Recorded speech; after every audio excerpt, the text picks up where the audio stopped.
Recording now. Okay. Joseph, thank you so much for doing this. I really appreciate you agreeing to this interview. Would you be able to tell me what was it? What was the reason you went on the show? What was the calling for going on Outlast? Man, I really ain't know nothing about the show. I just went on it because I was invited. Like they found me on TikTok and then they called me and a dude from Metal Flowers Media had scouted me and then after that it just kind of went on from there. But I had no plans on going on the show. I'm good in Louisiana. I don't like going nowhere. And so you always, when you were growing up, you were on the bayou learning all the survival skills. Was that just part of growing up? Was that something that you always did? Nah, man, it was just more so like entertainment. Like we had a gully in the back that like ran in the back of my mama's house, and Yeah. that just instead of playing in the streets, that's kind of like what I took liking to. So we was chasing turtles and bullfrogs and all kind of stuff like that just for entertainment. They ain't had there wasn't no desire behind it, just fun. And are there alligators in swamps, I presume?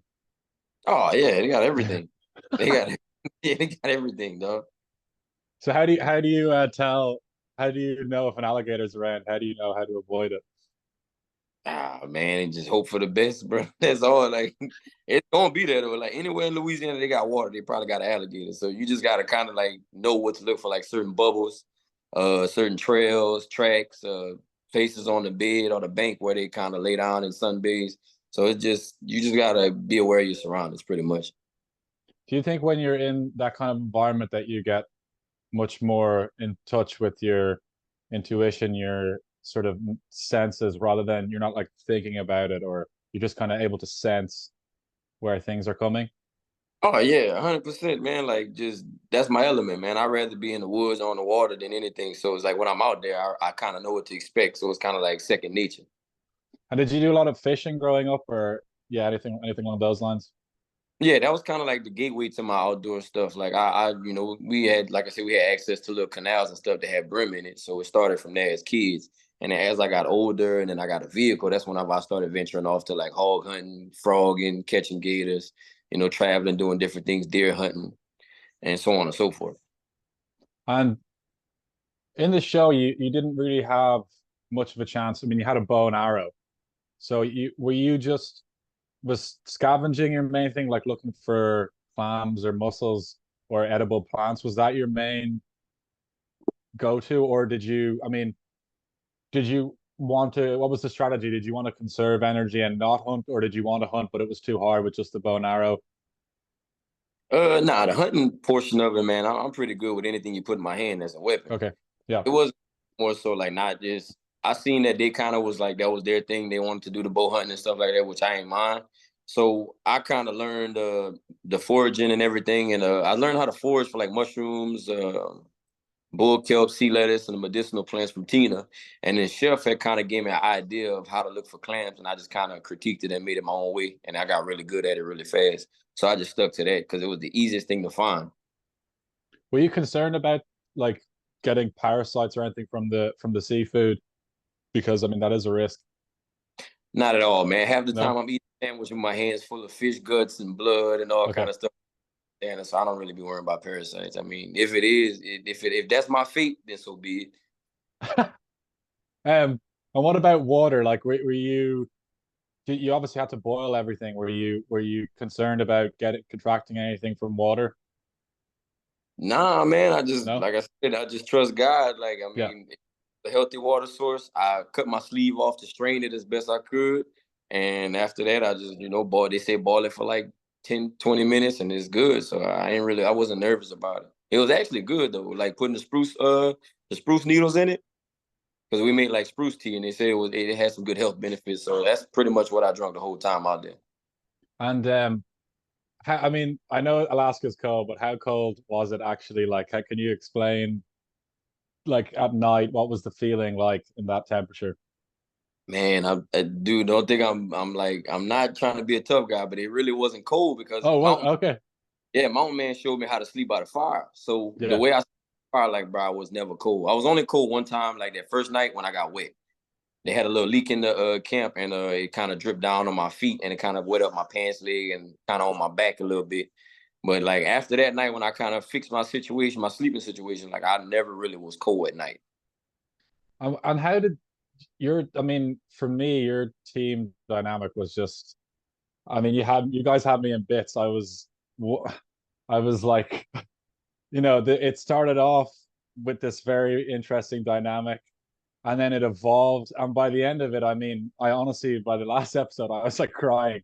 I couldn't believe, I couldn't believe what I was seeing on the. I mean, it was just like, how did you negotiate that dynamic and come so close, because like come so close together? Man, bro, just so me, I'm a loner, man. All I do is I hunt and I kill stuff, and that's pretty much how I got the opportunity for the show.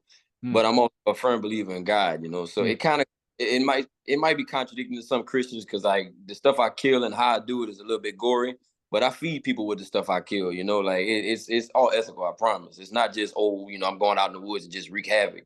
Like nah. So me being like that, it just kind of like I don't know, it eased my mind. So being in the woods with a bunch of strangers, it was like I had to lean on them because I ain't never been nowhere outside Louisiana hunting wise. So I leaned on all their understanding and knowledge of the woods and stuff like that. And I just kind of put my own little twang on it. And it made me closer to them because it's like, man, I gotta trust y'all with my life. Because I don't know what to eat out here. I don't know what to hunt. I don't it's pretty much outside of my element. But I'm an outdoorsman, so I can adapt, as you saw. Can you talk about the moment where you because I've been practicing recently. I've been doing like a forgiveness practice. So I every day I try to forgive. I say something like, okay, God, give me the power to forgive people, even if I like them or don't like them or whatever it is. I mean, that scene and that where I can't remember his what's his name? I'm just having a You talking, blank. Sorry? you talking about Joey? Yeah, yeah. How did you get to that place? I mean, how did you get to that place in your heart where you just said, okay, I'm gonna forgive this guy? Man, I've been through a lot of stuff, especially situations dealing with betrayal. And I don't Yeah. betray people just like as I was already like kind of at peace with God with, people gonna be people, way before I even went out there. And I was kind of I was hard on forgiveness before. Like I wasn't a forgiving person. I'll be honest with you. I got better over time and just going through situations where I had no choice but to forgive people. Hmm. And then looking back and like eating a humble gumbo, like I ain't the best of people to be pointing the finger. So it's just like forgiveness is something that I kind of learned and built up and getting better at because I'm not the best, but still getting better at. So like with Joey's situation, Joey, I don't blame him for what he did because I mean it is a game of no rules and he played it how he wanted to play it. So just because I wanted to go out with my honor, don't mean he had to do the same thing. So I just respected what he did and I took him on as a teammate. And once I take somebody on, like I'm not gonna fold on them, no, regardless of what they do. Like I'm not that type of person. I mean, I know you guys, your team didn't eventually win, but for me, I mean, I think what you showed and what the your team showed was, I mean, it's just way more valuable. I mean, I was like, it did something to me seeing the way that, I mean, you acted. I mean, I'd like to think I'd be able to do that in that situation. You can, bro. Yeah, I know that's forgiveness, but I'm just saying it's like it's so, I think it's great to see. I just think, in the world of the way that it is, it's so good to see that. And um did you how did you practice your faith or your uh I mean, did you pray a lot? Did you have a strong practice when you were there? Did you change it from what you would do usually, or was it similar? No, man, like that's why I do most of my praying at in the woods and on the water. Like it's no cell phone distractions. My business not distracting me. My kids, my woman, nobody distracting me. So it's like when I'm in the woods on the water, that's when I feel like I'm closest to God. So I had no cell phone, no watch, I had no control over anything that's connecting me to the outside world. So it was just like, it was easier to talk to God. It was easier to go to sleep at night. It was easier to pray, and just lean on him because I had nothing else distracting me. I had nothing else to worry about. Just food, firewood, water, and pretty much pray to make it to the next day. I One thing I do every day is I ask for guidance. I ask for like insight, wisdom, guidance, something to show me what I'm supposed to do in my life. And Did that happen to you when you were in Alaska? Were you asking for similar things? Oh yeah, for sure, man. Like I said, I was outside. I was completely outside of my element. Like that was my first time flying. I don't fly. You know, I don't eat off the ground. Like I don't do none of that foraging stuff. Like I catch and kill stuff. That's what I do. I'm an outdoorsman. Like I'm extremely good at trapping, hunting, and fishing, and that's it. So yeah, I had to lean on God every day. Cause like, look, man, what's my next move? And so how did those signs show up? Did you just sense them, or were they actual physical signs, or how did it Man, come about? the way God work in my life, you know, everybody's different. You know, it just happens. Yeah. I'll pray about it and I'll pray about it and forget about it. Like I'm not a person that pray about something and just keep on praying about the same thing. I believe I ain't got to tap God on the shoulder and remind him. Okay. Yeah, like I'm gonna pray for it one time, and if I get it, that means it's meant to be. And if I don't, then he got something better. Like Okay. I'm Yeah, yeah. once I pray about it, I'm done with it. And that moment with the fish, was that something that you had actually asked for, or was yeah? 10%. I like we was sitting out at the camp that night. I was like, man, bro, it'd be nice for us to get a fish, man. I prayed. I said, man, the Lord gonna bless us with a fish, and that's why Chef was crying because he knew I talked about it that night, and it just happens. And No way. he didn't believe in like faith in God and all that at first. And I ain't Yeah, gonna say he's a percent believer now, but yeah. I kind of put it on him. Well, I think it was very evident by the end of the show. Like he was a changed man. Like he. I mean, it just seems to have this effect where you go, well, on some people it can, where just the situation seems to just take away that kind of like their kind of individuality, like their strong, maybe a strong individuality, and it brings them much more into like uh a kind of recognizing that they can't, it's not just them, they can't do it alone, they can't. And I think he went from kind of like being very direct, very forceful, strong with his ideas, to almost that just being knocked out of him because he couldn't do it anymore. I thought it was incredible to see that. Man, you'd be surprised what God can do, man. Like I'm telling you, I done seen some miracles happen, a bunch of them. That's why I trust God so much. I'm not a perfect Christian, bro. Like I'm not a person like, oh, I'm in church 7 days a week and reading the Bible 10 times a day. Like, no, man, I just trust God. Like I done been in so much weird and frantic situations to where like, bro, I just know how to trust God. If I and Yeah, I yeah. peace one day, like, bro, look, if I die, I die. Like it's just gonna happen. Like, there's nothing I can do to prevent that from happening. And why do you think their relationship with Mountain Man evolved as it did? Like, what was the connection there? How did that evolve?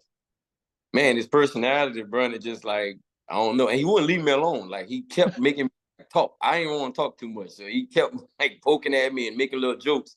And I wasn't really. I'm not really a friendly person, but like Okay. Mountain dynamic. And then when I realized his personality, somebody I could clown with. Back home, that's all we do is clown. 24/7. That's how you pass time. Like I clown at a funeral. Like you don't. That's how you take the pain out of stuff. You know, you take it's less serious when you just add a little joke to it. Yeah. So me and man's relationship kind of eased both our minds of the stress that we was really under. Yeah. And I mean, did you feel it in your body after a while? Like, did you lose weight? Oh, I lost a lot of weight. I was like Yeah. 180. I was like 183 or 184 when I went out there, and when I came back, I was 152. Oh my. Yeah, I was already small when I went out there. Like I ain't never Yeah. had. My strategy was, I guess my strategy was good because everybody told me, oh, they bulked up and built calories and all that stuff. And what I did was I just started slowing down my metabolism. Like I stopped eating chocolate, candy, and all kind of stuff like that to where my body wouldn't crave those things. And I ate once a day. So I was cool with eating once a day. Like I already was doing that back home. It just was a lot less than what I'm used to. But man, I never had not one headache. I didn't have not one hunger pain. The only thing there was just a concern about me not, using the bathroom. But it's like Hmm. I felt I have nothing on my stomach to go to the bathroom. But which I did one time, and that was cool. And is it an experience that you would recommend people to do? Do you think it's a valuable personal experience to put yourself in that kind of dynamic? Um, if you're mentally strong enough, physically strong enough, I definitely recommend because what it does is you get to detox from the world Hmm. for how out there. You just completely powerless. So you only got like faith. and pretty much natural resources. You know, your body will get cleansed, your mind will get cleansed. You'll actually figure out how tough you are. Cause me and my man had a thing that we was like, man, we hunt dangerous stuff. We do dangerous stuff. Mountain man ride motorcycles, I ride four-wheelers. We do all kind of dangerous stuff. And it's just like, he had said something. He was like, man, I'm just really out here chasing to see if I can hit that wall. And that's kind of, in so many words, that's what I was doing too. Because if you look at my social media, like I do all kind of dangerous stuff, but like I'm an adrenaline junkie. I do it Mm. for the thrill, and you know I get to feed people, but I'm always trying to see like what's gonna make me quit, like what's gonna make me fold. And you know, glory to God, ain't nothing made me fold yet. So it's just a lot of character, you know, a lot more confidence built out there. So like if you can handle it, I suggest anybody go on some type of trip or journey like that. To where you just mentally figure out who you are, see how tough you are, and see, you know, what you're willing to endure and get And closer to God. when you had moments of like, um, let's say, you know, you were very clear on sticking to your kind of principles, sticking to what was important to you. And with the kind of dynamic that was going on, did you just keep praying for the ability to stay on your path, stay true? Or how did you, because I mean, you could very easily go in. I've seen the other season. I've seen you can go in there and you could play a totally different game. Yeah, right, right. So with me, I'm a man, like, bro. I've been a real one since a kid, man. Like Mm. I don't steal. You know, I don't do people wrong on purpose. Like I've always been that same person to live by my own moral code. You know what I'm saying? So that me being an extreme realist and loving God and being a man of faith, it just meshes well for me. It meshes well for me. And so that's how I'm able to stick to a certain code. Like once something in my mind is no way, you know, shape or form you can convince me otherwise. Which is a good thing in some cases and a bad thing in some cases. Like I'm willing to accept that. So do you think that it strengthened? I mean, I know you said you already have had a faith before you went in there, but do you think that it strengthened that connection? You said it was like you got way closer to God. Yeah, man, because out here I'm close to God, but I got distractions. You know, if I'm reading my Bible, I use an app, and sometimes I get text notifications or my kids running around, you know, or like just life in general. Like you hear cop sirens, cars, horns. It's like there's some type of distraction every time you seek God whenever you're in the city life, you know, or just around people in general. But being disconnected from everything, like it just like made me real intact and emotionally intact, and just like I could focus on the signs, and whenever he sent me a sign or whenever he put some type of revelation on my mind, like I could focus on those things a lot clearer. Wow. Um, that's it's pretty special. I mean, it's a pretty special experience to be able Man, to have that. not to cut you off, but so before I went out there, I wrote Bible verses in my jacket. Okay. And like that's pretty much that one. Those two Bible verses is what I survived off of the whole time I was out there. God honest truth. I still have the jacket with the scriptures on it too. What did you write down? I wrote it on the which Bible scriptures. Yeah, Proverbs 3 verse 5 and 6. It says, "Trust in the Lord with all your heart, acknowledge Him in everything you do. Lean not onto your own understanding, and He shall lead the way." that's pretty pretty important for Alaska, I think. Yeah, bro. Like I'm telling you, that's scriptures right at dog. I survived off of them two scriptures alone. I promise you. Hmm. Man, I wish I could show you the jacket, bro. It's cool. It's cool. That's incredible. Do you ever have that feeling like that you can see the path that you're supposed to go on, and you just have to kind of remain true in your actions? So the way me and Big G, man, the way me and God roll, bro, like I know when my life gets really hard before my blessings come. Mm, Adversity is teaching life. So it's like you grow through what you go through. So I don't look at hard times as, oh God, you hate me. No, I look at it as conditioning, as scar tissue, because you're gonna need it. So mm, before all this happened, like bro, like it had a lot of stuff dealing with betrayal, just things were going weird. Life was still good, but things were going wrong. People were, you know, switching up and all kind of stuff. And I was just like, damn, a lot was happening. So all the scriptures and prayers and everything throughout leading to this process pretty much was conditioning me to that complete isolation in the wilderness with all these people that I had to trust when I was in an area where I didn't want to trust people no more. So it's like God was humbling me and building me back up at the same time. And then by the end of the show, I realized I wasn't even out here for the $1 million. Like I was out here to really show people an example of faith. God Mm, used me. Like I'm happy to be used, man. Like me watching the show from the outside looking in, I had a whole different purpose out there. So I'm pleased with the way God, had the outcome. that's Rather very than having true. Yeah. dollars, saving 1 million souls is probably more valuable. I agree. I mean, it certainly did something to me. I mean, I just could not get over that.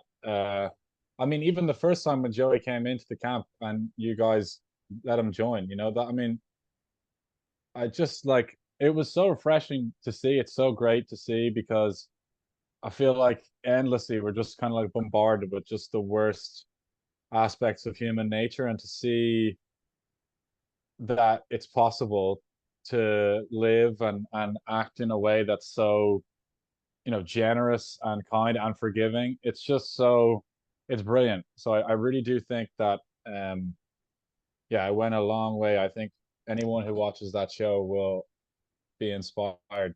Yeah, as you said, not necessarily just, the money thing is whatever, but like uh yeah, no, it did something to me, definitely seeing it. Um I am amazed at how you stayed in that level under the stress, because I know you said it wasn't cold, but there's significant mental and physical stress.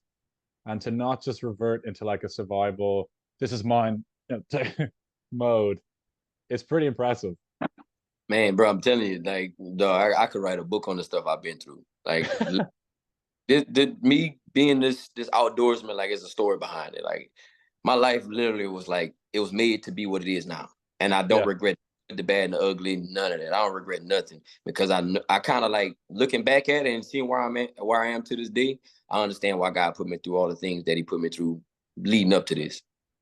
So do you think you had a like, do you feel like there was a kind of lesson that you had to learn on the show that has made you different from when before you went on it?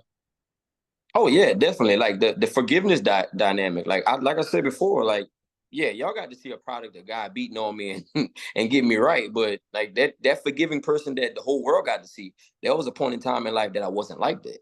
Yeah. Until this day, I still gotta kind of like, work on that forgiveness. But that was a strong display to even myself of, a growth in my character. Yeah, well, you gotta, I mean, it is a practice. It's not like, doesn't always come easy, No, but no, yeah. But even just to be able to, I think, you know, it's very easy to forgive when it's not a difficult situation. It's very easy right, to forgive when right. there's nothing that much on the line. Another But thing, I had to eat the humble gumbo and realize that I'm more forgiving with strangers than I am with people I love because I yeah, have a certification for people that I love rather than the people that I don't even know. Like I'll forgive a guy, for getting mad at me, getting a fight, and he stabbed me. I'll forgive him. Versus somebody that I love and care about, they steal something from me, then I'll against them for 5, 6 years. why do you think it's so difficult? Is it because they're closer to you? It's pretty much the emotions, the connection. It's easy to forgive a stranger because you don't have no connection with them. And then you can forgive them on the strength of you don't really know me like that. So had you known me, you wouldn't, you wouldn't have crossed that line. But it's like people that know me, it's like, bro, listen, I go off on the defense, so it's like, why you even playing with me like that? Hmm. So it's definitely easier to forgive people that you don't know and don't have a connection with than it is to people that you love. And how do you go about separating the emotions of the person that you love and being able to, get past that and just forgive? How do you have any insight? Man, listen, bro. God, like I don't, like I said, I don't talk about God a lot as a persona or as a perfect person. Like, no, man. Like I still get mad. I still, I do all these things, but I'm more level headed because I love God and I trust God. So that's the thing I lean on most whenever I feel uneasy. So like I said, it's just a whole lot of prayer, whole lot of trust in God. Peace be still. And at Proverbs 3 verse 5 and 6, I live by that. Trusting God with all your heart, man. Like you have to live by it. If you live by that, man, I'm telling you, life get a lot easier. I understand purpose, and that's another thing. I understand purpose. Like I know what's my purpose in life. At 31 years old, I know what's my purpose in life. You know, like most people spend their whole life trying to figure that out. And another thing, like just this opportunity, you know, people spend their whole life trying to prove to their parents they're a good person, their spouse, their family, their friends, their hometown, their state. And it's like, man, I had one chance to prove to the world who I was. And, you know, all these skills I got, you follow my Instagram, all those skills got overlooked from my face. And that's like, bro, that's like the icing on the cake. Like I feel accomplished as a man. Like the Yeah, yeah, whole world know me from my faith versus I all I my agree. they Yeah. know me from. I mean, I think it's just I do think it's remarkable because it's yeah,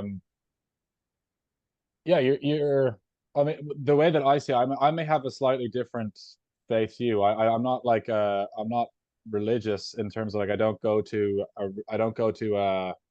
uh like a church, but so my relationship with God is my own for me is my own thing. It's like my own thing, and I just use whatever I feel like comes to me from that level. It opens me up, and the thing that I noticed what was so amazing about what you did was is that you know you showed how you can take an experience that is could be very much about you. You could have made the thing about, oh, I'm going to go on the show, I'm going to win $1 million, I'm going to you know I'm going to do all this stuff and this stuff, and you didn't. You instead of making it about you, you made it about, you know, God, the infinite, the ability for us to actually share and be open and forgiving of each other. And I just think it's just like, as I said before, I think it is, yeah, it's way better than um $1 million, and it's way more impactful. I mean, if you're saying that people, that's what people are saying to you, I think it's just fantastic. Yeah, man, it is, bro. Like waking up to that good, you know, that love. Like, hey, man, you inspire me to go back to church. And to give you a little something on the church thing, man. Like I said, I don't go to church 7 days a week. I'm not a person that's going to Bible study and the cookouts and all that. Listen, I go to church for God and the Word, Mm, and that's like and like I have my own relationship with God. But I can advise you. My advice to you, you don't have to follow it. Find you a good church home, because church is like a hospital for hurt people. It's not a place for perfect people, and I hate that they paint that narrative. You know, Christians are some of the most judgmental people. And what happens is with that judgment system, it runs people that need to be the church away. mm. Because you hear a lot of people say, oh, I'm going to go to church when I get my life together. That's not when God wants you. God wants you whenever you beat up, bruised up, and can't go no more. Like, that's the type of people. You know, the church is not a place for perfect people. It's a place for persistent people. So you need to go as you are. You know, you need to go as you are so you can get that guidance and hear those testimonies. Church ain't gonna save you, but you go there and you get hope because you see other people trying. And then you hear other people's testimonies that might give you the answers to getting out of your dark era in your life or help you get to the next level in life. But I strongly advise anybody, you know, go to church. Find you a good church home that you love, and just go there. I'm telling you, that's what took my faith to the next level. Because I was one of those people, hey, look, I got my own relationship with God. I'm good on all that other stuff, you know. And it was like that. It was working, but it wasn't enough.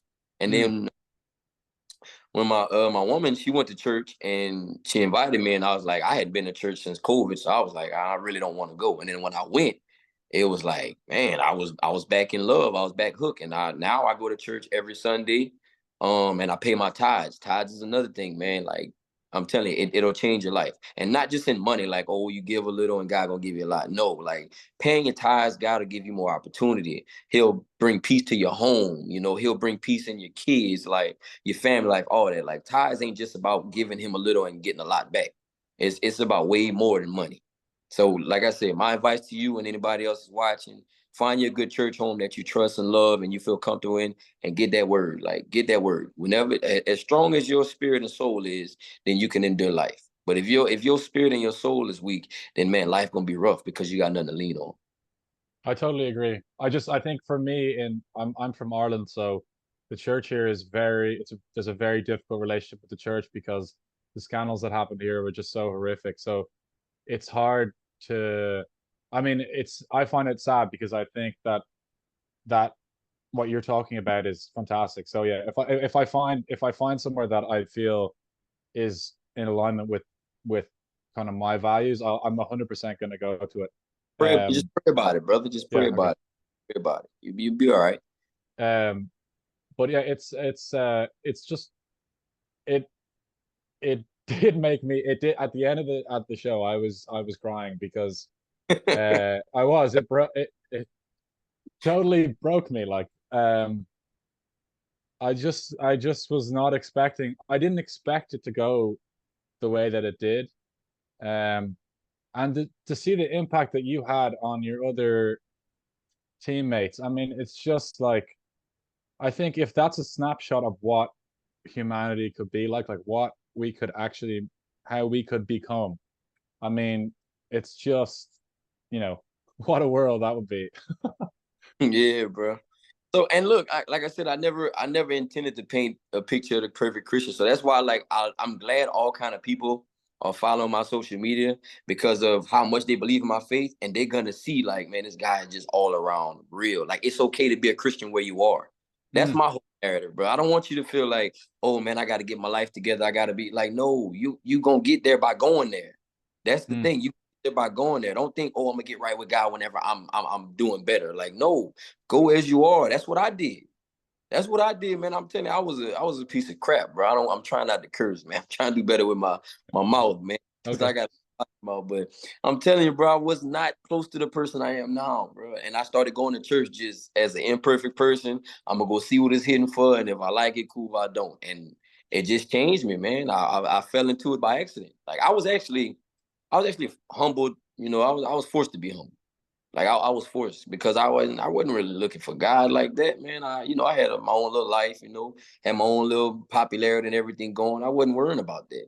But like, some things happened and it just kind of scared me straight and it scared me in the right direction because now, man, I know how to deal with things instead of acting out. I know who to go for, I know who to talk to. And I know how to handle certain situations better now because of the guy. So I'm a big follower of kind of like Eastern traditions as well. That's where I think a lot of my uh practice comes from. I like to the things that I mean, there's a lot of overlaps. There's loads of things in Christianity that I absolutely love. I like to have a wide collection of things to help me. And one of the things that they have in many Eastern traditions is they have the singing. They have like sounds You that like that? they say that they have that helps them resonate at the frequency or the level of God or the Brahman or the Godhead or whatever word they use. And I know in Christian faith there's a similar. I mean, I can't stop singing. I don't know if you know the song "Down to the River to Pray." It's in one of my favorite movies. Well, brother, where art thou? So Oh they yeah, and it's yeah, yeah. and they sing that song, and I feel like it has this effect on your like spirit, on your body. It sort of brings you to this level. Do you think that? I mean, because I think you did, but do you think that you said about Chef? Like, do you think that you kind of maybe awake something inside of him like that because of the way that you were, let's say the energy that you were giving? I mean, I ain't gonna say I saved him and steered him straight, but like definitely he seen faith work before his eyes, Mm. and the Holy Spirit moved in him because it brought him to tears. Then he's not a sensitive person; like he's hard. He's one of them. So it's like to see him cry and about the way God provided for me and how I prayed. I definitely say it touched him. Now, did it change him for life or change him for the better? I mean, he's gonna always remember it. But I mean, even that is enough for me. Because Yeah, it's God's glory given. So it's all good stuff.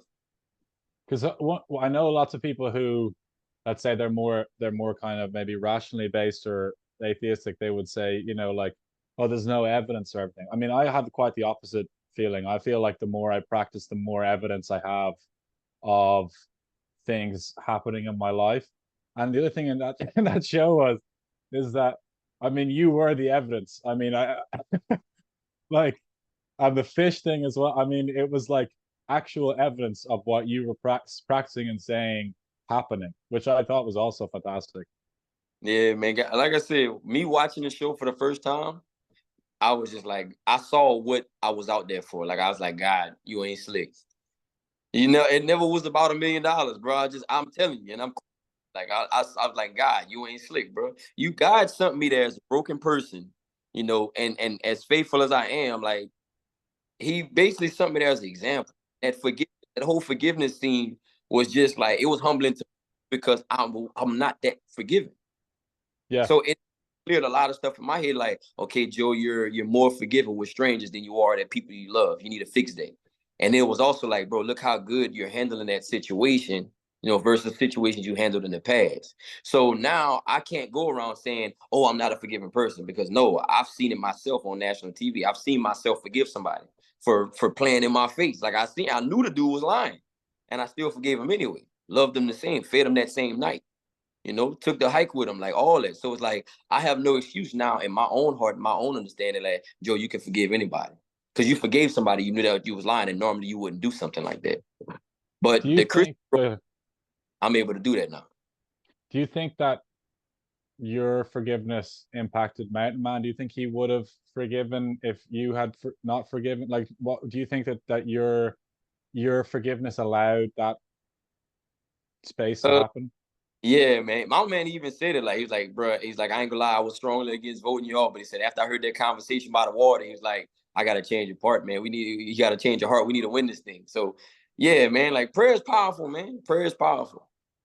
And I mean, it only takes one person to come from that place to change the whole dynamic. I mean, it is incredible how your words can completely change the outcome of reality. I mean, you could have said different words and that whole thing would have went a different way. The thing was, like, all my words were led by God. Like it Yeah. wasn't me speaking. Like the Holy Spirit kind of came over me. You know? And I'm not a religious person, bro, but I feel like God kind of took over me for a while, because I got a lot of stuff that I was doing and saying. It was just like, man, I'm so at peace, and like I understand. But I think I was more intact because I had no distractions, no cell Mm. phone, kids, no nothing. And it's like I was more able to be focused on my, you know, my spiritual side than anything.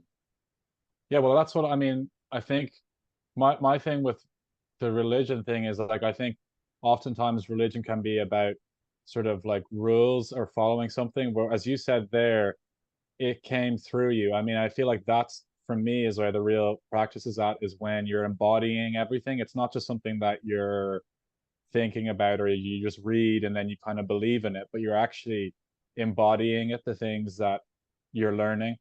And you said that in that environment you were able to get closer in connection with that that feeling, that communication, it working through you. So I mean, that it must be a good thing then to spend that time in, contemplation, in silence, in being able to listen to what it is, is coming through you. Right, right, right. So that's why I strongly advise anybody that's, you know, physically in shape and can handle it mentally, man, go out in the wilderness and just connect with God, man. I'm telling you, like, if you fasting, like that's fasting. Just go in the middle of the woods and just learn what you could eat, and just stay out there and pray and just be still and enjoy the silence and just talk to God and get all that clarity, you know, on those things that you're uneasy about and unsure about. And I'm telling you, like, it changed my life, and I know it could change a lot of other people's lives. But you got to get away from the noise, man. We And too. what? Yeah. Sorry, go on. Sorry, say that again. I, no, I'm saying you got to get away from the noise, because everybody too caught up in the hustle culture. They're trying to be the best, the biggest, and have the most. But it's like, bro, sometimes you got to disconnect from all that, you know, to really find the clarity of where you're gonna get to those blessings. But you Yeah, got to give yeah. time. You got to give God that undivided attention at some point in your life. I feel like without that connection and without that spirit, I mean, I think all those things you can get materially don't really ever fulfill you. I mean, they're not going to give you that sense of fulfillment. And I think that, obviously it's important to have should work and all it's good, but like, yeah, yeah, our society is very focused on the next thing, the next thing, the next thing. I don't think it gives you that peace of mind or clarity, like, you know, sitting in the woods, spending time in silence. But also as well, like I, I'm I'm in Ireland, you're in the US. I mean, if the from my perspective, I mean, it's like the US is like it needs people to to be still and quiet and being able to communicate and listen to each other from how you listened and how you acted in that show. I mean, like listen from a place of your heart, not from a place of like who's going to win, who's going to get the next thing or whatever. Right. It feels like pretty important that that happens. Oh, it is definitely, man. I'm telling you, like, dude, I'm very much pleased with the outcome, how everything was played, and like I'm just embracing everything. Like, with adversity, bro, it's not about if it's coming, it's about when, man. Bad times do happen. That's I call it conditioning. Like that's the conditioning, bro. If you don't go through nothing, how you become a strong person? How do you become a strong man or woman if you don't go through nothing? So, people, we need to stop blaming God sometime and just put our focus on like, okay, then whenever we get hit with life or get smacked in the mouth, instead of looking for somebody to blame, let's look for the lesson in it. Why where do I need to put my focus, God? All right, you broke me down. Where do I need to put my focus to get out of this? Don't look for somebody to blame. Look for direction. And I'm telling you, bro, life just works that way. It flows that way, dude. Listen, I built a successful life off of just going slow. I go against the grain all the time. Like my business, I got a 6-figure business. I hunt fish 2-3 days a week. I'm always with my kids. I got time. Like at 31 years old, I got a business and my life is arranged to where I have complete control over my life and time. That's how I was able to leave for that month to go do that and still have money. And then my name is so reputable to where I didn't lose business. Like people waited on me. People were catching Ubers to work, until I got back to fix their car. Like it's just the blessings of God whenever you follow God and trust God. And I'm as imperfect as they come. I promise you, they got people that's in church 7 days a week that ain't as blessed as I am. Why? Mm. Because it just ain't genuine. God know the real, man. God know the real ones. Like God does know you can't hide. You can't pull the wool over God's eyes. So that's why I'm accepting my blessings because God know where I come from. That's the people God promotes. God can polish a turd and make anybody want it. I'm a polished turd, bro. I'm a polished turd, bro. I promise you, man. I tell no lies. I ain't got no complex. I ain't got nothing to prove to nobody, man. I got Mm. nothing to prove to nobody, man. Nothing. My kids think I'm a hero. God got a lot of favor on my life, so it's like it's nothing to prove. Just keep living. Go slow. That's it. Take your time. Go slow. You ain't got to be in a rush, unless you know you about to die. But I mean, when you know you about to die, what you gonna get done? So it's like, man, unless I find out I'm about to die, I'm just about to take it slow, man. I'm just whatever you got, bring it, man. Whatever you got, bring it. Good or bad, I'm gonna embrace it all. And do you think that when you're in this place that you this kind of when you're speaking and acting from this place, it has an impact on the world around you. But do you think that it is what do you think that is? What do you think is the effect that that has on the world? Man, it's the Holy Spirit speaking to the world, man. It ain't me, man. I'm not a religious person, bro. I'm not a Mm. pastor. I don't do nothing. Look, man, I catch and kill stuff and I fix cars. That's what I do. Yeah. But that's my outdoors is my ministry. Like some of my friends or even strangers will come with me in the woods on the water. And if I see an opportunity, I'm gonna just hit them with a little bit of that. Yeah, hit them with a little bit of that. Hey, bro, man, look, what you think about this? And just go with the conversation. And we leave. And sometimes we might end up hugging it out in the middle of the woods. Might be in a boat like, hey, bro, man, I ain't gonna lie, you speaking some real, man. I think I'm gonna try to, make things right with God. Man, look, bro, that's why I'm here. I'm here to save souls, man. Mm. Look, I could put $1 million in the bank account, but look, on my deathbed, what's gonna matter? Yeah. If I got a bank statement that says $6 million and I got an iPhone with 6 million pictures and memories, what's gonna matter? That 6 million about to get dispersed between all my family, friends, or whatever. But the memories, that's all I got to take with me and to leave behind, bro. You're Mm. supposed to live a life of inspirable moments, bro. That's what you're supposed to do. That's what we all put here to serve a purpose. So I'm gonna live my life and try to create as many inspirable moments as possible. And I ain't doing that out of good works to try to get into heaven. I'm doing it because it feels right. Mm. It feels right, man. That's who I am. I Mm. done got all that bad stuff out of me, and I'm still a demon at times. I mean, we're not perfect, but for the most part, man, I'm genuine, man. If I'm having a bad day, it's a bad day. Like it is what it is. If I'm having a good day, it's gonna be a really good day. Because I Mm, appreciate both in the good and bad. Because like I said, the scar tissue, man, that's what makes you tough. That's what makes strong people. The scar tissue. If you don't go mm. through that, you ain't gonna grow. Point blank. Period, my brother. And what was it like coming back from the experience? I mean, was it, I mean, it must have been pretty intense at the end of the of that hike, like to then come back. You talking about like come back home or just be Yeah, yeah, done? yeah. Oh, getting back home, man, it kind of made me a little antisocial, bro. Like I Okay. hadn't I don't go out like to bars and clubs like I used to. Like I just don't even go to like big events and stuff like that. And I'm kind of trying to make myself back, get myself back to being a little social. But I definitely like that being away and that quiet time. I'm addicted to it. So it's like now I spend more time than I already did in the woods and on the water.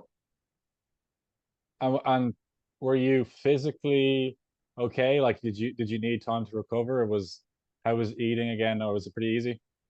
Man, I ain't gonna lie, bro. God did something when He created me, man. Like I'm talking about, I took like I got back home, I sat down 2 days, enjoyed my kids and family and stuff like that, and then I went right back to work. And I was hunting, That's I was smacking up woods, catching big fish. Like I was right back in my routine after about like maybe 2 or 3 days. I was right back in my normal routine. I was skinny though, yeah. so I had to gain some weight, but I mean, I was right back in the loop. But I mean that kind of, I think it does have an impact if you're operating from that level, you feel lighter. You don't feel like you have a burden, you know, you feel like any the kind of like pain of the world is lift away if you have that ability to pray and get yourself into that feeling or that state. It's like you have this energy that's not it's not like it's just sort of free flowing. It doesn't seem to Like the love and the faith of God is almost unpenetratable, man. Like when you got it, you got it. So that's why it's like you got to feed your spirit and soul with the Bibles, the scripture, and just being around good people, testimony. Like, man, relationships, we are social beings. People mm, being antisocial is not healthy, bro. We are social beings. We need love, we need reassurance, we need affection. So being around the church people kind of just it just gets you going. It gives you hope, like seeing other people trying. But if you trying to do good and you keep getting smacked in the mouth and you don't see no examples of nobody getting out of that situation, how are you going to get better? How are you going to have hope? You yeah. need people need to be social, man. Like you are who you surround yourself with. So I mean, if you're in the bar 7 days a week and that's what you chose to do, then how can you expect good to come out of that? Versus not to say go to the church to be good or get saved, but you go to the church to get some hope. You know what I'm saying? Get some guidance. See other people that's trying. Get some testimonies that might guide you out of your dark era in life. So it's like Mm. I'm strongly into like being social and having a church home and sharing your testimony with people because that's gonna help somebody else find their purpose in life. But do you think that we're kind of deprived of that culturally because relationships at the moment are often I think projected as sort of transactional. It's like what can you get? You know, what can you get? Sad, What yeah. And sad. Like most relationships, like it's all about benefits, man. Like nobody or just help somebody just cause. And it's very few people like that. And not to say I'm special, but I'm the type of person, bro. Like if I got something and I know you need it, I'll just give it to you because I know the type of hustle and just how I get opportunity and stuff. I'm gonna get me another one. And that's with money, with job. I didn't give people jobs that I had turned down. I'm like, oh no, I know somebody, or I have, come into some money and I'll be like, you know what, you need how much you need. Okay, I'll give it to them, and I'll not expect nothing back because if somebody borrows some money from you, like 9 times out of 10, they're not in a situation to pay you back. So if they say, oh, maybe I'm gonna pay you back Friday, then they're just gonna put themselves in debt again because they're already behind. So if unless I can give freely and not expect it back, I'm not gonna give nobody because I just yeah, don't want to. I'd rather the relationship, and so I don't really want to put business or money involved with it.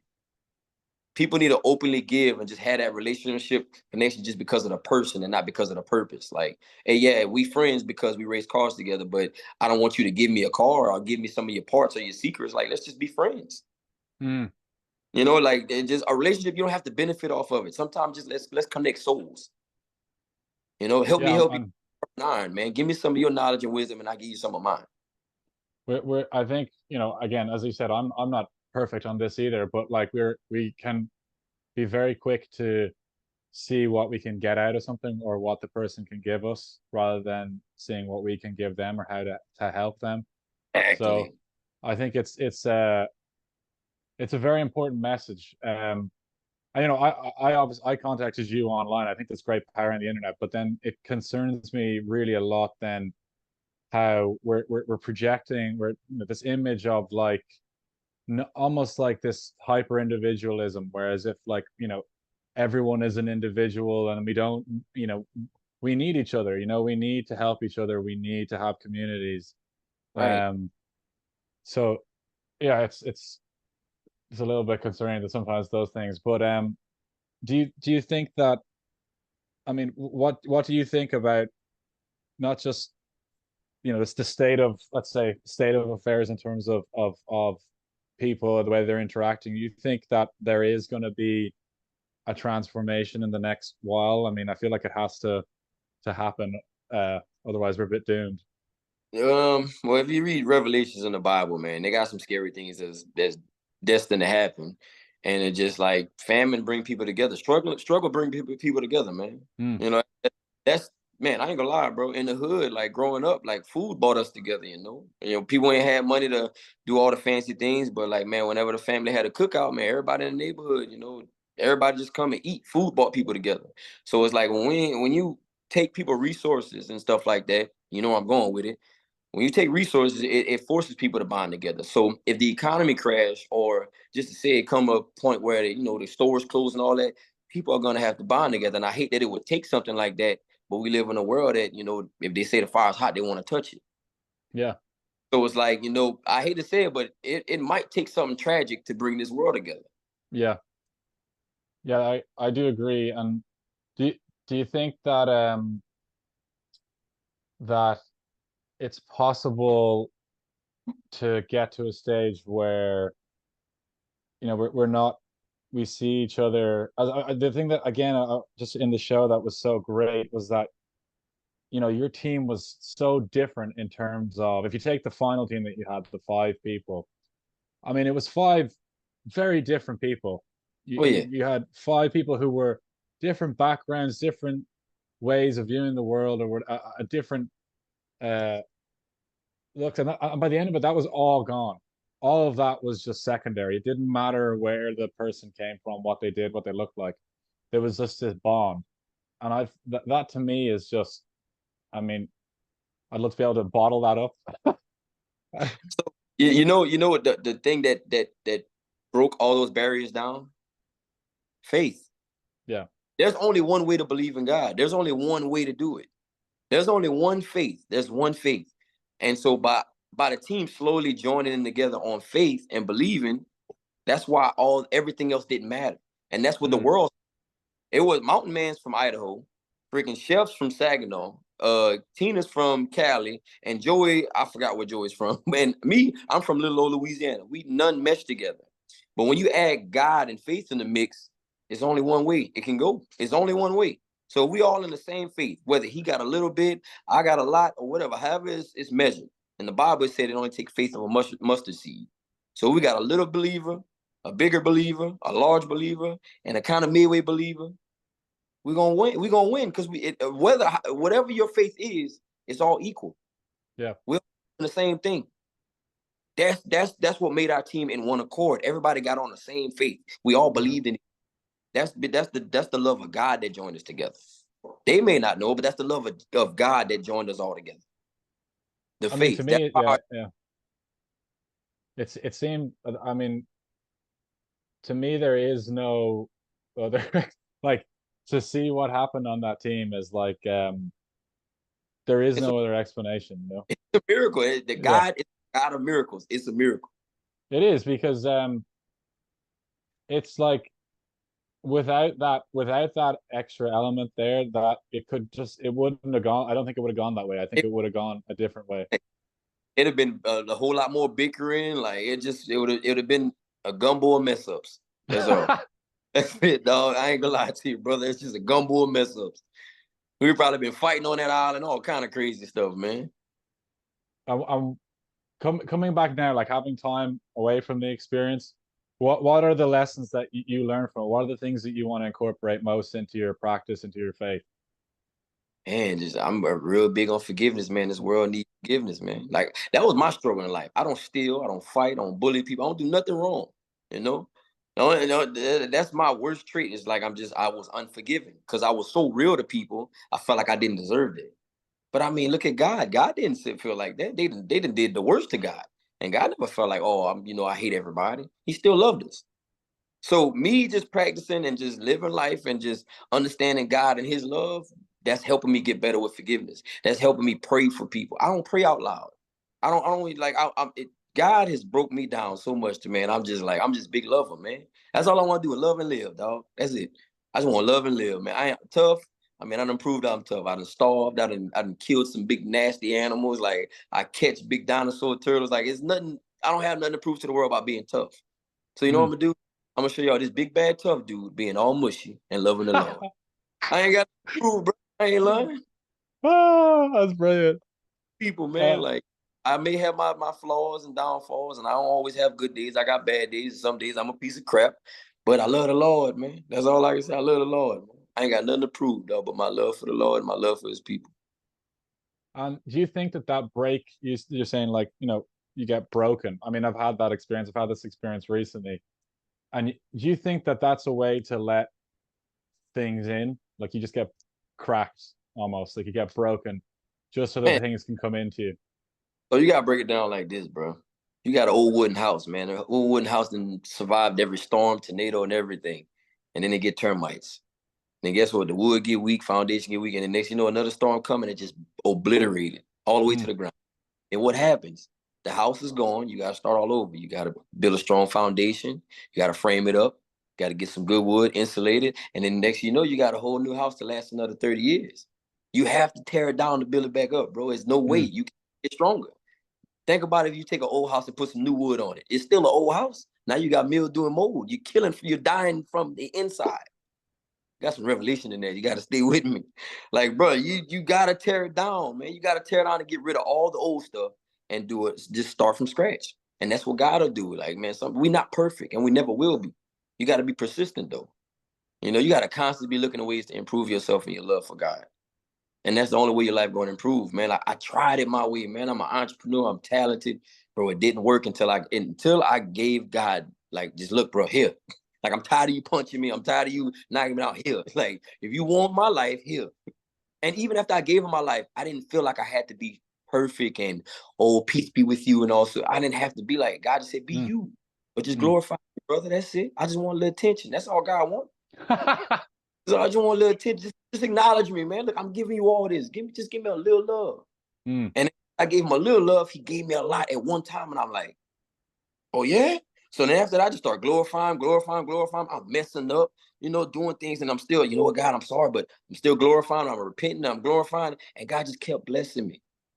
Even when I was going through bad things, after I got close to God, it didn't feel so bad no more. Mm. Like just, man, I'm telling you, the love of God is the purest form of medicine you can find. I'm sorry, dude. Mm. Hey, look, people could call me a fake or whatever. Look, y'all gonna see these flaws and all, but y'all gonna see me love the Lord too. So you can call me a hypocrite, whatever. Like, look, I don't care. I ain't got nothing to prove to nobody. I'm the toughest man I know. I don't have nothing to prove. I'm gonna be this big gladiator killer dude, be mushy and love on God and God's people. That's what I'm gonna do. Do you think Nothing. that, sorry, but do you think that, well, for me, the experience has been that once that light shines in your life, that it's like you don't see the world through your, that kind of self-centered sense of self. You see it as, it becomes a lot more than that. You don't just see you're not trying to serve your own self, you're serving something much bigger. I feel like that's Yeah, the big difference. that's the biggest difference. Like once the Holy Spirit get a hold to you and you really get serious about God, you will never see the world the same again. Even when you backslide, because you will. Yeah. You know, a lot of us aren't married, so fornication before marriage, that's a sin. There's a lot of things that we do day to day that we don't. The world like kind of made it okay. That's not okay.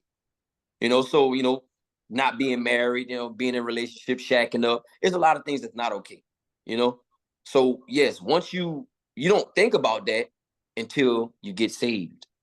Then when you get saved, you're like, man, maybe I should wait till I'm married, or man, maybe I shouldn't be sleeping around with all these girls, or maybe I shouldn't be smoking this, pot, or maybe I shouldn't be drinking all the time. Like you start seeing the world from a different lens. And even when you backslide and be like, you know what, I'm done with the church. It still aggravates you because it's like, man, I can't unsee it. Right is right. I'm seeing the world through the right lens, and it's like you cannot throw it away after that. Even when you try to rebel against God, it's still gonna eat you up because now you know better. So do you think that like how do we get people on the same, let's say different uh like different faiths or different, but how do we get people on the same team? Let's say, how do we, even if they come from different backgrounds or whatever it is, like how do we get people working together? Because that to me seems like the part of the show that I found so incredible is that, as I said before, the different people on that team all came together. So you just, what do you stayed true to who you are, and that emanated and affected other people. So the recipe, there's no like instructions or recipe to change a soul.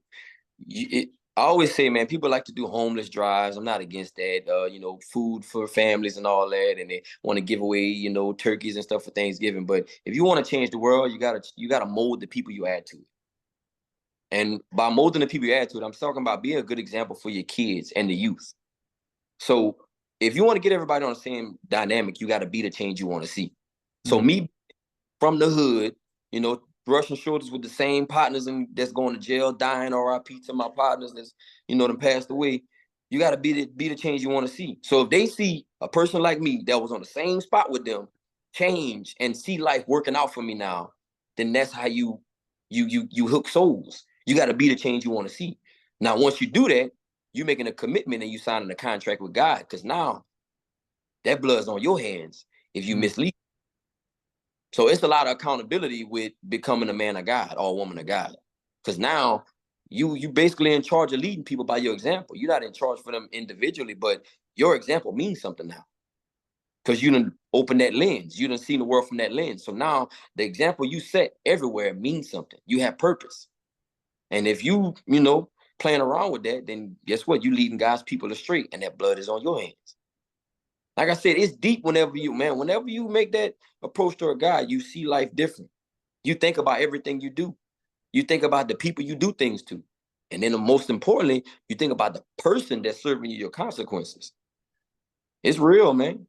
It's real. Don't play with it. That's all I can say. Yeah, no, You're going to do it, bro. Like, you ain't going to get it perfect, but if you're going to do it, be serious about it. that you're all right how every action, everything you say, every word you do, you become aware, you know that it has an impact, like what you do is impacting the world, what you say impacts the world, other people. It is a Right. lot of, but it's a lot, but I think it's worth it. But yeah, I mean, and because, so you think that the upbringing that you had, you think that the experiences that you had led you to, was there a point where you felt like you couldn't do it on your own anymore? Oh, man, bro. Like, that's what I'm saying. Before I got in the streets and started running women and all that, man, I was a lead singer in the church. I like what, 13. I started singing in the church at like 13. And like when I hit puberty and started, dating and stuff like that, I stopped going to choir practice. And then next, that was my little journey away from God. It started Mm, then. It started then. And just like I would still go to church, I would still sing, but I was distracted. mm. And as I got older, like 16, 17, getting into that high school and just wanting to do the party thing and all that, it's like, bro, God been after me, man. I've been had a different purpose. But I had to go see the world. I had to learn some things. I had to know some things. I had to grow through some things. And Mm. like through tragedies, adversity, heartbreak, depression, betrayal. That's what y'all see. Y'all seeing a product of all my adversity. That's what it is. I ain't come up from no perfect background. No, man, I probably one of the devil's best employees. You know, I probably was one of the devil's best employees, but man, I resigned, bro. I resigned, man. And like now I don't look back. Like I don't want to go back and living like that, because ain't nothing good come from it. You Mm. know, You create, all kind of different demons, and you create all kind of baggage and bondage that you holding on to and you carrying day to day just by doing bad and doing wrong. And it's just like, it didn't feel good no more. So once the Holy Spirit jumped in me, it's like, man, look, don't leave me. Please, please. Even when I'm doing bad, man, God's still with me. That's how I feel now. Even when I'm doing wrong, like I feel bad about it. Like I have a conscience, bro. Once your conscience get woken up by the Holy Spirit, it'll never sleep again. And Do look, you, yeah. don't take this from a perfect person, bro. I'm not a perfect Christian. And that's really and truly my main goal with my platform. I want people to go to God now. Don't wait till you got your life together. You won't get it together. Like, I want people to see me. Like, I want to see me in my natural element. I want them people to see me like, man, he's a good dude. He's a good level-headed. Oh, but he's still, a normal person. You don't have to be perfect to be a Christian, man. Go ahead and get you some of that Lord, man. It's free and it feel good. Um, so you, how do you ask for, the things that have happened to you? How do you ask for them to be lifted or moved through, or what's, how do you let go of the, let's say, the demons that you said that were there? How do you go about moving on from those things so they don't, keep you stuck in kind of like a old way of doing things? Time and going through the situations over and over and realizing that it's a part of life. Yeah. Like, whenever I get betrayed by somebody, like, I might be mad at them for a little while, might even hate them. And, somebody might do something else. It's like, okay, you building up a hate pile, and it's like, okay, I hate 30 people because they did me wrong. And it's just like, they really wasn't bad people. They just was bad that time. Mm. So, like, going through it over and over, it's like, okay, then that's just humans being human. Like, and then you sit back and then you eat that humble gumbo and you be like, well, what? I did do that before. I did that before. Like, it may not be in that moment that you good now, but who were you back then? So it's like, you learn to give situations grace based on your experiences. And so it's like, that's what makes it easier to forgive. Like, bro, for everything somebody done to me or probably gonna do to me, I got a situation I done it to somebody. Mm. So it's just like, you eat that humble gumbo and you be like, you know what, it ain't that bad. I forgive you. Because the Lord forgave me. Yeah, it is incredible how it takes away by practicing that way, and doing that, it takes away the weight of, I mean, even if you like, because I mean, otherwise, if there's forgiveness, how can we live? I mean, because the planet is so screwed. I mean, in Yeah. terms of what's happened. um so I hope that this can become more. I think it is, but I hope it filters more and more into people, because we need it now, like more than ever. We need this forgiveness. We need this kind of uh spirit to come through, because otherwise, how are we gonna get anywhere? Man, listen, bro. God knew what he was doing with this whole series, man. Hmm.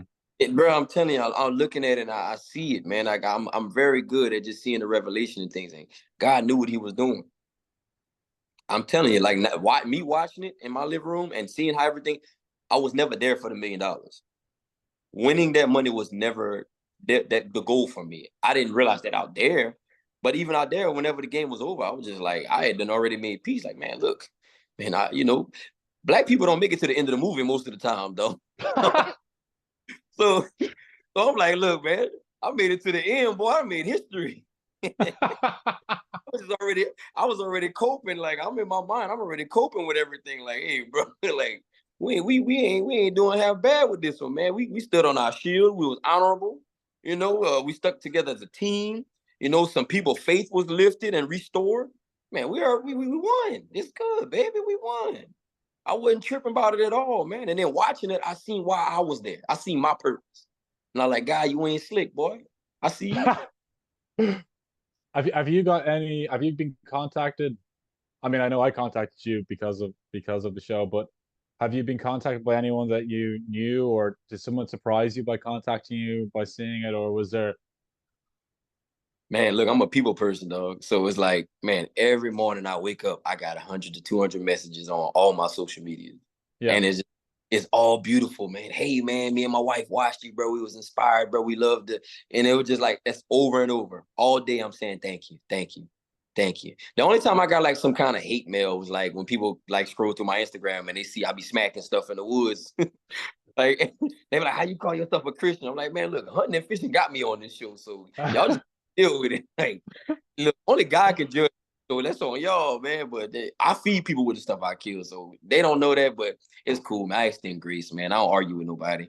But most Yeah. of everything I get, like everything is positive, man. Like everything is positive. People are showing love, and a lot of people told me that God restored their faith through watching, the show, and that show was not even supposed to project that. That's a survival series. So that tells you, like, man, God had to step in and sprinkle a little something on there, because, bro, how would you get your faith restored watching a survival show? It don't make sense. Mm. Miracles of God, man. That's the Yeah. miracle. That's the type of miracles God did. Like, dude, nobody would imagine I'm going to sit down and watch a survival series with no rules, and then at the end be crying and say, "I want to go to church." Yeah.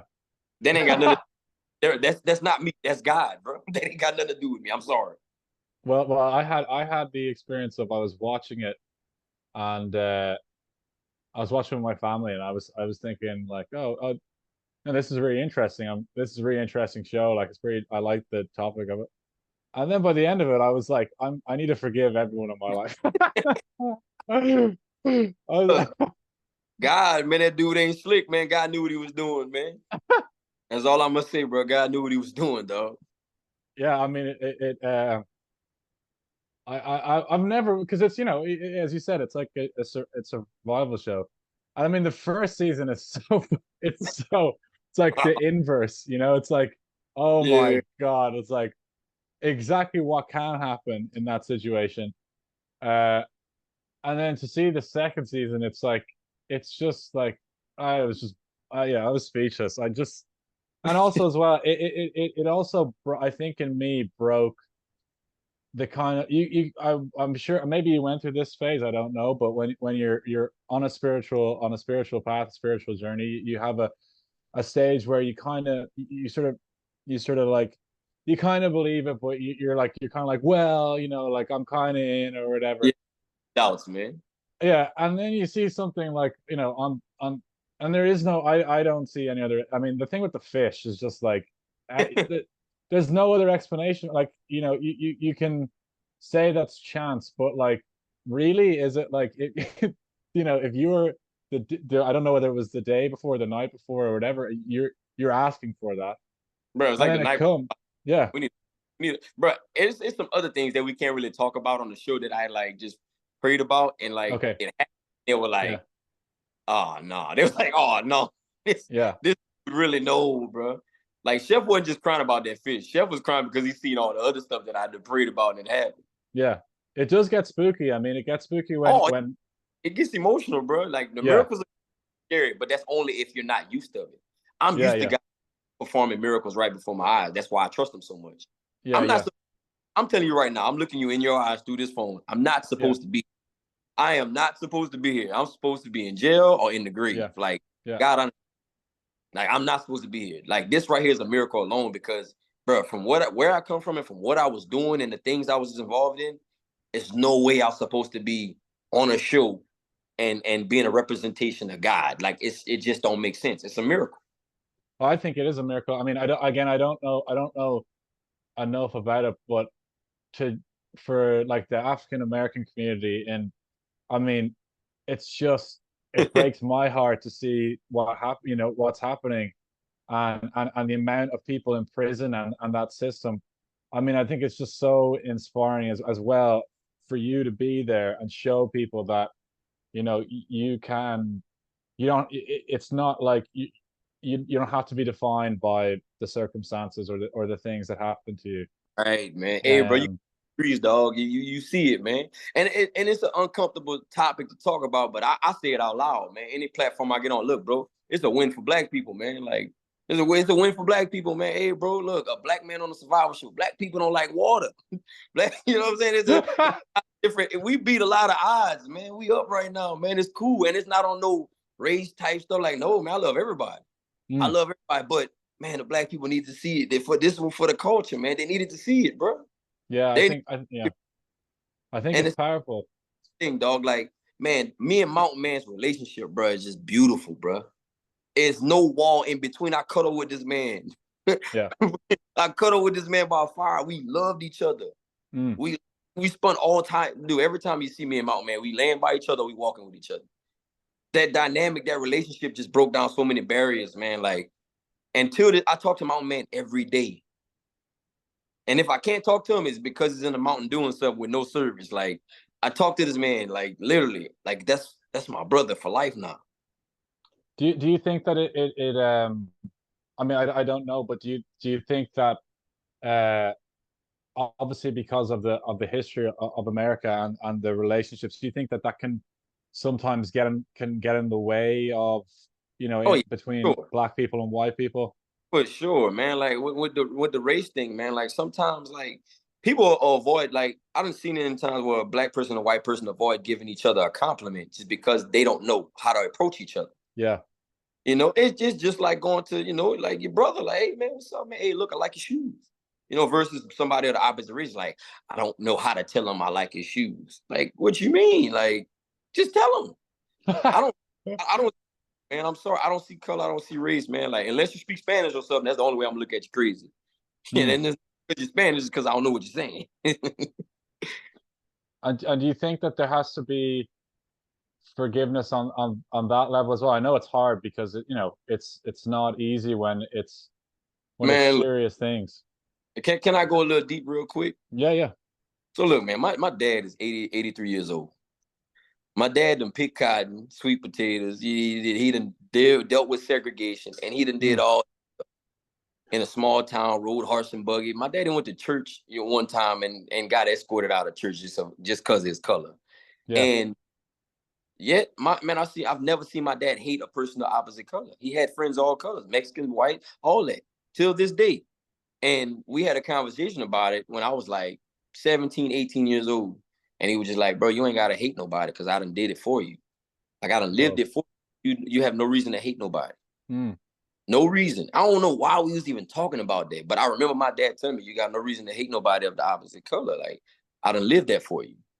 And so like that point on, I never really cared. I never cared at the time we had the conversation, but just that was just more like I guess stealing the deal on it. Like, bro, listen, don't he dealt with all that crazy stuff. I come into it like there wasn't no segregation. Everybody went to school together. Everybody ate in the cafeteria together. So it's like, why would I try to carry a race card or a race burden when it ain't got nothing to do with me? I came into the world where I could go drink at any water fountain I want. I could sit in the front or the back of the bus. So it ain't got nothing to do with me. But I understand. Mm. I understand what happened, but I'm with God, man. Grace, man. Look, man, it was a hateful time. It was a hateful period. But look, man, it happened. That's history. You can't carry that burden no more. Like, look, I love the culture, but man, we gotta let that go, man, because God love everybody. God love everybody. I don't pick sides, man. I go where it's real. That's why I'm at. I'm where it's real. Do, do, I don't. I go where the love at, man. Simple, like as simple as that. and how do you think your dad got to that place where he was able to let go of those things? Man, my dad is the sweetest man I ever met, and I don't use sweet when it come to men. Like, but my dad is just man. He's awesome, so calm. I never got my dad. My dad with me one time in life, and I'm 31 years old, and it was for cursing.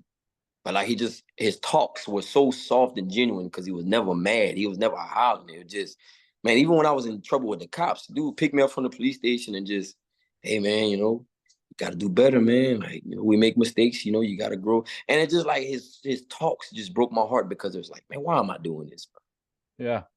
It's Like just amazing how that approach, I mean, what you're just saying there is, if you're in that kind of mode, like, I was like that as well.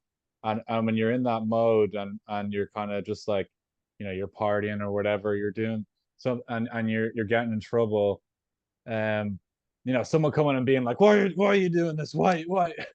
Like only almost sometimes even fuels you more. You're like, oh fuck yeah, I'm gonna keep doing like, man, this. I'm not. When you start yelling, I'm already checked out. Like I Yeah, don't yeah. care. But it's like, man, my dad, them soft talks is like, I'm sitting there just like, man, I'm a piece of crap, man.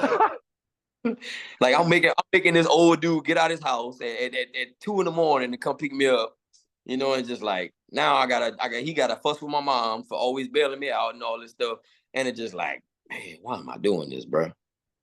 That's, I mean, it's incredible. I think it's But that's yeah. I only got into trouble with the cops like maybe a handful of times, and I never had to bind out. They just I was a minor, so my dad would come pick me up from the police station because my mama wasn't playing that.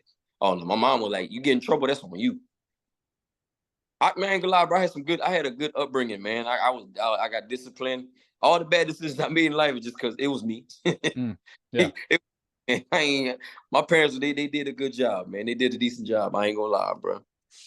And how do you think this is something that I've been coming across um more in uh I don't know if you ever heard, Michael Beckwith, I think his name is. Beckwith. Probably, Yeah. probably, probably so. He has the Agape, it's called Agape. Agape uh love. yeah, yeah. Okay, I'll run it with. I heard it in church a couple Okay. times. So he talks about the different stages of, he uses the word awakening, but I presume it's like the same thing in faith as well. The different stages of when that spirit or God or the Holy Spirit or whatever you want to say Yeah, Holy Spirit, enters Holy in got Holy it. Spirit enters into your life. And um the one say, and I had problems with this for a while, but I've come to understand what he's saying because I do understand it now. And he talks about how you go from the first stage, which is, you know, being a victim of your life, to then seeing in the second stage, seeing how your life is actually propelling you towards, is something that's actually a good thing for you, rather than like, oh my God, why is this happening to me? And the blame and all that kind of things.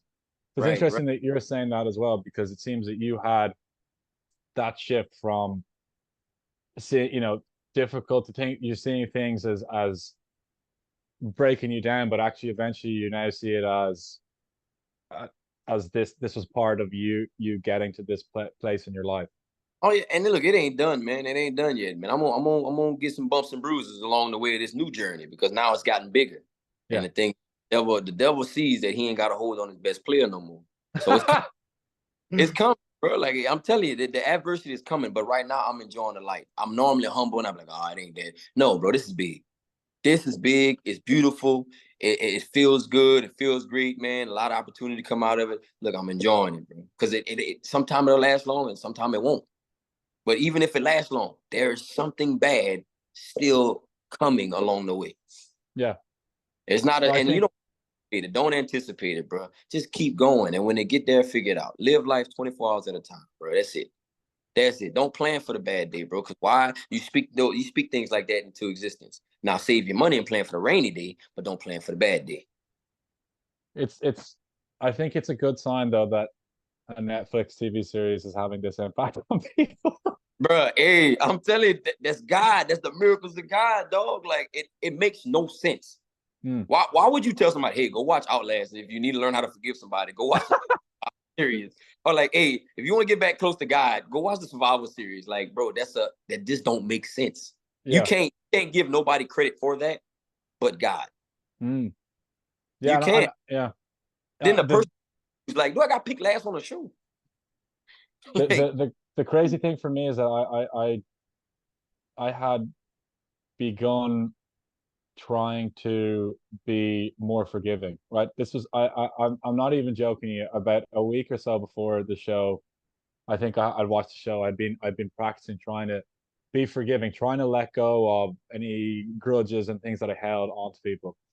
And I was there with my family, and we were trying to pick something to watch on Netflix, and I didn't. I just stumbled across, and I didn't know what it was. And obviously there was obviously something leading me to it, because um any doubts that I had on the power of it were broken when I saw what happened in the show. I was like, this is, as you said, it's like medicine. It's like it's like the impact it has. It's like you could, if we take the role reversal of that situation, if you had said to Joey, well, screw you, you went over there and you did all that. I mean, the role reversal of that is it's just shows how, and that would have caused so much stress and anguish and difficulty. But by you taking take be look saying I forgive, it is medicinal because you didn't create all this misery and unnecessary suffering for everyone. That's what I Right, find incredible. right. And not to mention, I can't say it enough, man. $1 million on the line still can't change my mind, bro. Yeah, Being that solid to your morals under those hunger conditions, not being comfortable, $1 million hanging over your head that you want really bad, like that's what people needed to see. mm, Somebody that's good about their morals no matter what, because greed is ruling the world right now. yeah, Like money got more power than the Christians right now. Like I ain't gonna lie, money controls a lot. Even controls a lot of churches. yeah. So it's like seeing somebody go against the grain for some money was a good example that the world needs to see. Seeing somebody stand by their moral code and stand by the Lord instead of, going for the money and doing something that's cut or, unfair. Like the world needed to see that. And I'm gonna tell you right now, the Holy Spirit took control over me because some of them situations I was even surprised watching myself how I handled. Yeah, yeah. But that's just God, man. I was able to be close enough to God out there with no distractions to where I was spiritually ready for those situations versus out here not being so spiritually intact and being distracted and then boom, have a little moment. It was like, oh, I gotta repent because I messed up. I reacted the wrong way. But being level-headed out there and close to God and no distractions, that's how I was able to control my reaction to everything. I literally could like ask God like what to do. Ask God what to do. Hey, I'm what to do. Hey, every time. Every time, bro. And how do you manage? Because obviously we need to have money. Money is a requirement. So how do you manage then? How do you manage money with your faith? Because yeah, as you said, you don't want to let it corrupt you, but you have to also then be able to use it. So, God honest truth with this money situation, I started this mobile Joe's thing like 7 years ago. And I made a deal with God. Just true story. I wasn't making much money. And I was kind of getting a couple jobs a week, just enough to barely pay the bills, and that was it. So I made a deal with God, and I said, "Look, God, trust me with your people, and I'll take care of every single one of them. I'll never play nobody out no money or this, and I'll be good." And guess what? Lo and behold, God started sending me all kind of people, and with the trust of the people comes money. Yeah, So it's like I didn't pray for money. I prayed for the trust of his people with their cars. And that's what happened. He blessed me with the trust of his people. I did right by him. And guess what? His people told more people and more people and more people. And with the people came the money. yeah, You gotta be careful of what you're praying for because you know some ways in getting it not might not be of God. yeah. So when I prayed to like God, look, I'm gonna help you people. I'm gonna help them save money. I'm gonna help them get their car fixed right. I'm not gonna let them get overcharged. Just trust me with your people, and I got you. And when he sent the people, the money came. And now, like I said, I got a 6-figure business.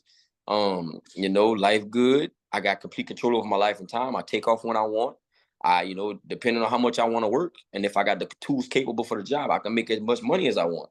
And it just, like I said, I take life slow, 24 hours at a time. I didn't run out and get a loan and go get a big old shop and all this other stuff trying to do it my way. No, I just did it little by little. And next thing you know, it added up to a lot. But the whole purpose of me getting out of the oil field and starting this business was for me to have the free time to hunt and fish and put the content out there for this opportunity. So you can tie in all your trials and tribulations to your biggest blessing.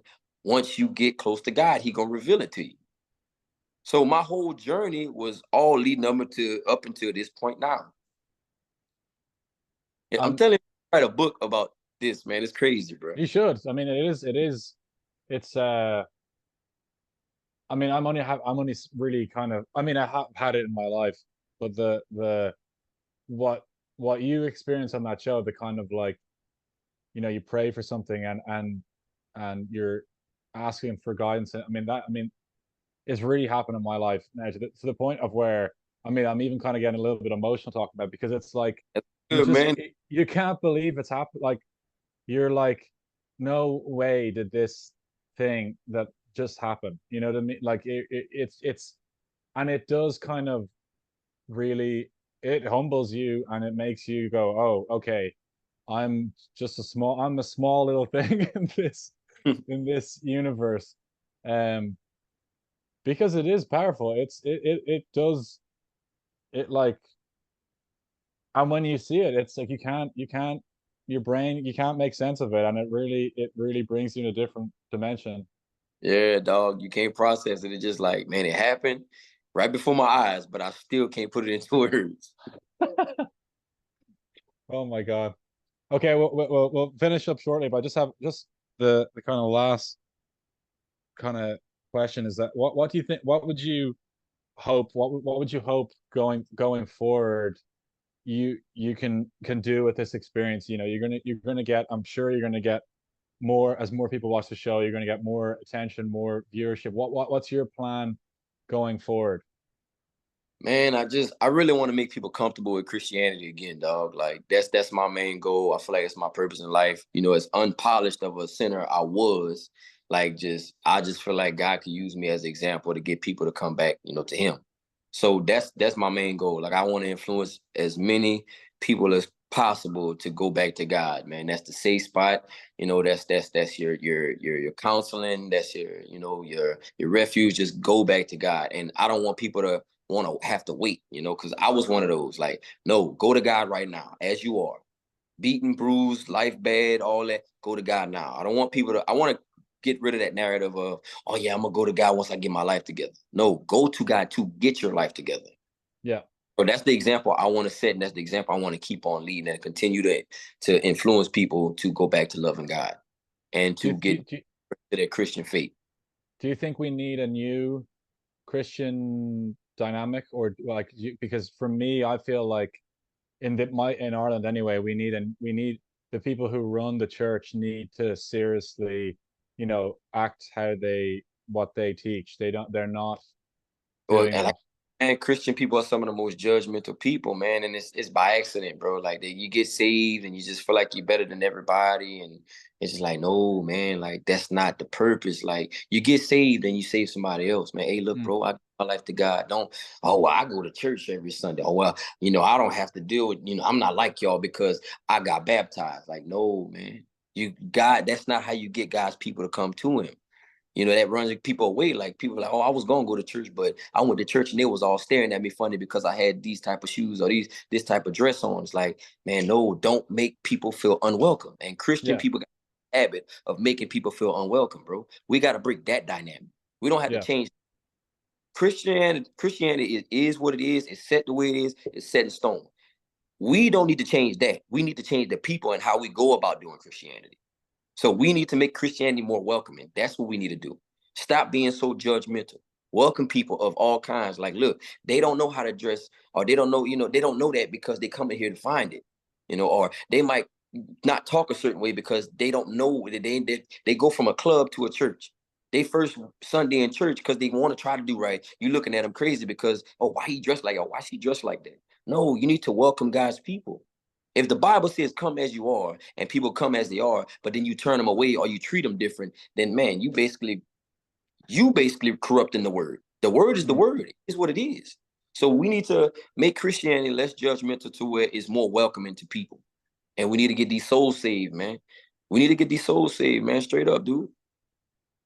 Well, I wish you all of anything I can wish and help and anything, because I think I mean, for me anyway, like it was really profound seeing the show because of everything that's happening in the world. I just thought, like, with everything that's happening, you know, without this, there is no hope. Like there is no without this, without the power of forgiveness, without um presence and Holy Spirit, God, or uh community connection.